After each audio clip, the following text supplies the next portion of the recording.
Olá pessoal, tudo bem? Meu nome é Thiago Prux, eu sou um dos sócios aqui da Capitalista, que é uma empresa de análise e recomendações de investimentos, e como é tradicional às quintas, vamos falar sobre dividendos. Dessa vez eu vou comentar sobre 3 ações que foram bastante pedidas por vocês, então não esqueçam de deixar aqui nos comentários as ações que vocês queiram que nós comentemos nos próximos vídeos. Já deixo claro o convite para quem não é inscrito se inscrever no canal, para quem gostar do vídeo dar um like e compartilhar. E não esqueçam que nós temos diversas estratégias e carteiras de recomendações de médio, curto e longo prazos, incluindo a nossa carteira de dividendos. Esse relatório de performance eu vou deixar para vocês aqui na descrição do vídeo. E vocês clicando aqui na carteira Dividendos Mais, né, que é uma carteira fundamentalista de longo prazo, vocês vão ver as informações atualizadas, os resultados atualizados da nossa carteira.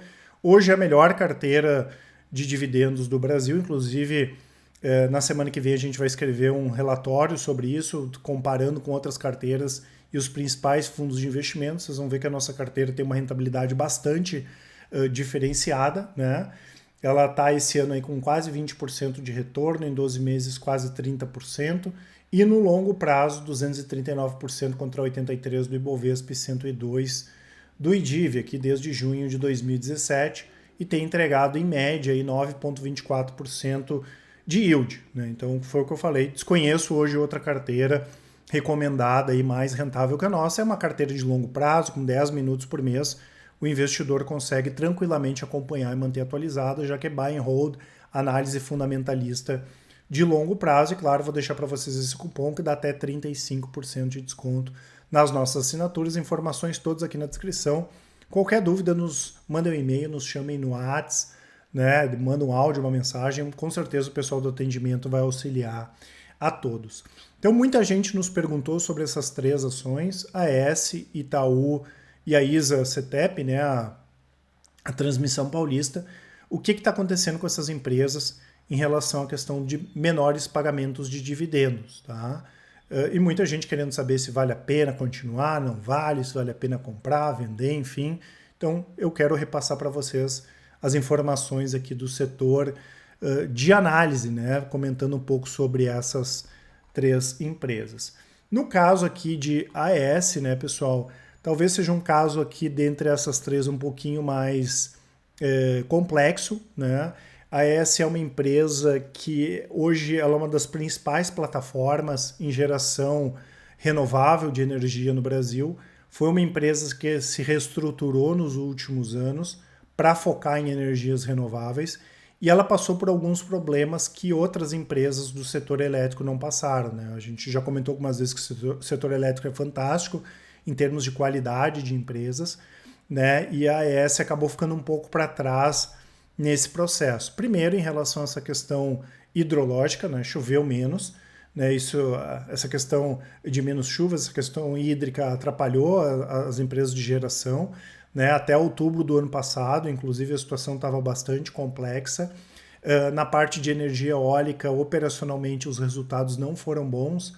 Na parte de energia solar, os custos pesaram demais, né? Então acabou, como a gente fala, foi uma tempestade perfeita aí, no caso de AES, que ela acabou não entregando bons resultados.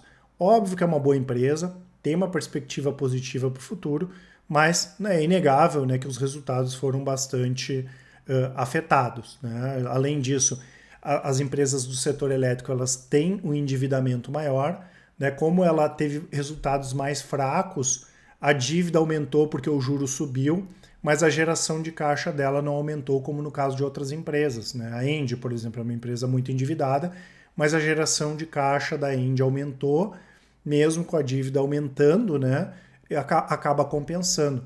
E como no caso aqui da ES não compensou, a geração de caixa não aumentou, o resultado financeiro piorou, né? Tanto que no segundo trimestre agora foi mais de 100 milhões de resultado líquido negativo, né? E já tinha sido ruim no primeiro trimestre, já tinha sido ruim no ano passado também, tá? Então, basicamente o que aconteceu foi isso, né? Operacionalmente e os resultados financeiros acabaram atrapalhando. Isso vai se ajustar, né, pessoal? A empresa fez recentemente um aumento de capital, é uma boa empresa, como eu falei, ela aos poucos vai se ajustando e os resultados vão melhorando, mas com isso a gente teve essa queda aqui no yield, né, pessoal, que era de 8,4% de 2016 até 2019, em média, né, para 3,2% entre 2020 e 2022. Aqui 2022 seriam os últimos 12 meses. Claro que nesses casos aqui, né, pessoal, o yield realmente ele diminuiu porque as empresas distribuíram menos dividendos. Tá? No caso de ES foi o que eu acabei de explicar. Porque o yield ele pode diminuir também se o preço das ações subir, o que não foi o caso aqui dessas companhias. Tá? Mas pode acontecer isso, né? E como o preço dessas ações aqui estão bastante defasados, né? E a expectativa que a gente tenha de melhora de resultados pode ser sim um bom momento para compra, né, dessas ações. A ES Brasil, aí, por exemplo, as ações caíram para caramba. Né? Claro que a ES ela pode demorar mais para melhorar os resultados do que, por exemplo, aqui o caso de Itaú. Né? Itaú a gente já comentou algumas vezes, que faz sentido pensando em dividendos. Né? Muita gente está indignada que Itaúsa está pagando pouco dividendos também por causa de Itaú não está pagando, que banco não presta, mas teve a pandemia, né, pessoal? Então, a pandemia ela tem um efeito mais demorado em algumas empresas do que outras. Né? A gente não pode esquecer que logo que estourou a pandemia, o Conselho Monetário Nacional proibiu, por exemplo, o Itaú de fazer redução de capital, de aumentar pagamento de dividendos, e como tinha uma perspectiva de aumentar a inadimplência, afinal era uma grande crise, a gente está vivendo isso até agora, os bancos fizeram provisões. Né? Então, até ter reversão dessas provisões, né? Até porque a inadimplência não explodiu também, como lá no início da pandemia era expectativa, isso demora, né? Tanto que já faz um pouco mais aí de 2 anos. Então, o investidor, né, principalmente esse que pensa em dividendos, ele tem que ter essa virtude de ter muita paciência, né? Porque em alguns momentos, mesmo as boas empresas não vão entregar resultados adequados, né? Que fez com que o Itaú também diminuísse o yield de 5,7% para 3,3% aí entre 2020 e 2022, mas a gente imagina que agora as coisas só melhoram, né? O que pode acontecer aqui para não melhorar no caso de Itaú? A gente ter algum tipo de taxação maior do lucro dos grandes bancos, né, que sempre acontece, sempre é uma discussão, ou então estourar o juro voltar a subir, a inflação explodir, e aí sim a gente pode ter uma inadimplência maior, o que seria aqui terrível, né, para a melhoria do pagamento de dividendos. Hoje, Itaú e Banco do Brasil têm uma situação mais confortável do que Bradesco e Santander, por exemplo. Então, a gente imagina que no terceiro, quarto trimestres, os lucros sejam melhores do que nos últimos e os dois bancos, as duas ações aí já comecem a pagar dividendos maiores. E, claro, Itaú pagando mais dividendos, isso acaba impactando também lá em Itaúsa. E nós temos aqui o caso de Transmissão Paulista, né, pessoal, que muita gente nos questiona, né? Se a gente olhar aqui entre 2016 e 2019 e 2020 e 2022, não caiu muito o yield, foi de 9,79 para 9,1. Só que o que acontece, né? Tem muita gente que nos perguntou se é verdade mesmo que os dividendos vão ser bem menores, especialmente em 2023, aqui no caso de Transmissão Paulista. E sim, eles vão ser menores, tá?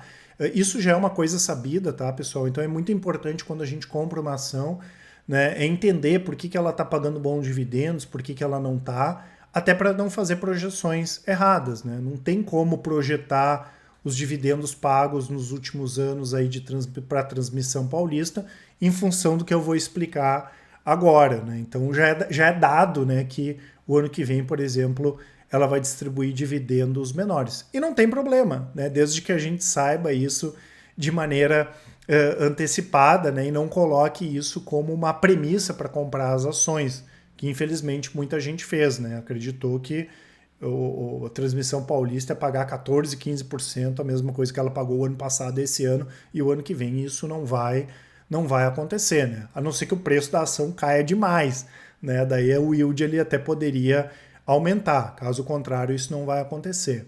E por quê, pessoal? Primeiro, a primeira questão é da renda base, da rede básica do sistema existente, que é a RBSE, que é uma espécie de indenização, né, que essas empresas aqui, as transmissoras, recebem em função de renovação antecipada de contratos que foi feita lá em 2019.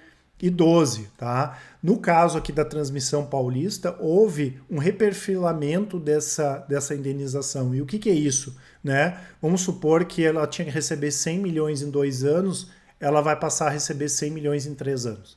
Tá? Então, isso faz com que o resultado piore no curto prazo e o pagamento de dividendos também acabe sendo afetado. Né? No caso de Transmissão Paulista, pode ter uma questão que contribua para a piora de resultados, que é não só a questão do reperfilamento da dívida, que foi essa readequação da CRBSE, né, dessa indenização, mas a possibilidade de discussão para diminuir essa indenização. Hoje a gente não coloca isso como cenário base, mas a gente sabe que tem uma discussão sobre isso, então poderia diminuir a indenização e, claro, poderia afetar um pouco os resultados aqui de Transmissão Paulista, tá? Mas não é o cenário, né? E outra questão bastante importante, né, e que muita gente não sabe ou esqueceu, é que o ano passado a Transmissão Paulista pagou mais dividendos em função da possibilidade de tributação de dividendos. Então eles acabaram antecipando e o dividendo do ano passado foi mais gordo, e por essas duas questões que os dividendos esse ano, em 2023, não vão ser tão bons como foram o ano passado, e como eu falei, não tem nada demais porque já era uma coisa esperada. Claro que no caso da Transmissão Paulista, se diminuir o pagamento da indenização, vai impactar um pouco nos resultados da companhia, tá certo, pessoal? Então a gente tem aqui a ES com uma perspectiva de melhora, Itaú, dentre as três aqui, já deve ser aquela que vai apresentar melhores resultados já no terceiro, quarto trimestre, primeiro trimestre de 2023, e a Transmissão Paulista, né, tem que ver em relação a essa questão da indenização. Operacionalmente é uma boa empresa, mas em função de antecipação também desses dividendos que foram pagos no ano passado, ela vai acabar pagando um pouco menos de dividendos em 2022 e 2023, tá certo? Não esqueçam de aproveitar a nossa promoção, dar uma conferida ali na nossa carteira de dividendos, e como eu falei, qualquer dúvida nos chamem por e-mail, né, ou nos mandem um áudio, uma mensagem no WhatsApp. Um grande abraço e ótimos investimentos. Até mais.